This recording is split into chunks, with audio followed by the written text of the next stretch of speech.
નમસ્કાર ખેડૂત મિત્રો, સ્વાગત છે તમારું ખેતીવાલા યુટ્યુબ ચેનલની અંદર। ખેડૂત મિત્રો, આજના વિડીયોની અંદર આપણે એક અવનવી જે ખેડૂત દ્વારા જે છે આપણે વર્મી વોશ જે રીતે બનાવીએ છીએ એવી જ રીતે એક ખેડૂતે છે પોતાના ખેતરની અંદર જે છે છાણ, ખેતરનો જે ખડ અને વધારાના કચરામાંથી જે વોશ જે નીકળે છે એને એક ટોનિક એટલે કે આપણે વૃદ્ધિ વિકાસની અંદર વાપરી શકાય એક પ્રકારનું હ્યુમિક એસિડ જે બનાવેલું છે એનું આપણે આખું એ સેટઅપ જોવાના છીએ। અને આવા જ ખેતીને લગતાનો વિડીયો મેળવવા માટે જરૂરથી આપણી ચેનલ સાથે જોડાઈ જજો અને તમારા મિત્રોને જરૂરથી શેર કરજો। તો ખેડૂત મિત્રો, સાંભળીએ પહેલાં આપણા ખેડૂત ભાઈને।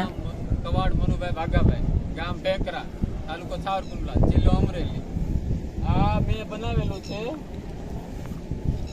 આમાં કચરું, દેશી ખાતર, કમ્પોઝ, નિંદામણ જે નાખવાથી મારી મરચીમાં રિઝલ્ટ બહુ સારું આવ્યું છે। અહીંથી પાણી આવે છે અને જે કચરું નાખીએ એ કમ્પોઝ થઈ જાય છે। ત્યાર પછી આપણે ડ્રીપમાં ચડાવીએ છીએ। બહુ સારામાં સારું રિઝલ્ટ છે। છાંટવામાં ચાલે, સ્પ્રેમાં ચાલે અને ડ્રીપથી આપવામાં બહુ સારું રિઝલ્ટ છે। એક પંપમાં કેટલુંક તમે વપરાશ કરો? અંદાજે 1 લીટર અમે કમ્પોઝ છાંટીએ છીએ। હવે પિયતમાં આપવું હોય ડ્રીપની અંદર તો આપણે વીઘાની અંદર કેટલુંક આપવું જોઈએ? વીઘાની અંદર તો અનલિમિટેડ, તમે ગમે એટલું આપો, કોઈ પણ જાતની નુકસાની નહીં। તમે આનો છંટકાવ કર્યા છે, તમને આનું કેવું રિઝલ્ટ લાગે છે? બહુ સારું રિઝલ્ટ લાગે છે અને બીજા માઇક્રોન્યુટ્રોન છાંટવા એની કરતાં આ છાંટવામાં બહુ સરળતા છે। હવે આ તમે જે બનાવટ કરી છે કે આ જે એની થોડી ખેડૂતોને માહિતી આપશો? આમાં બનાવટમાં તો 1200 ઈંટું જોઈએ છે, એક કારીગર જોયો છે અને 2 થી 3 થેલી સિમેન્ટ જોઈએ છે। એટલે 4-5 હજાર રૂપિયાનો ખર્ચો, 6-7 હજારનો ખર્ચો થયો હોય। હવે તમે જે આની અંદર ઊંડાઈ કરી છે એની અંદર કોઈ ખેડૂતને વધુ ઓછું કરવું હોય કે કેટલુંક રાખવું?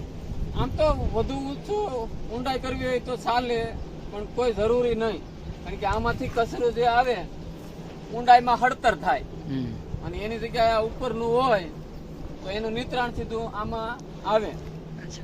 આમાં કોઈ એવું કે પ્લાસ્ટર કરવું પડે એની કઈ જરૂરિયાત ખરી? પ્લાસ્ટર અંદર કર્યું હોય તો સારું પડે, પણ આરસીસી જરૂરિયાત। આરસીસી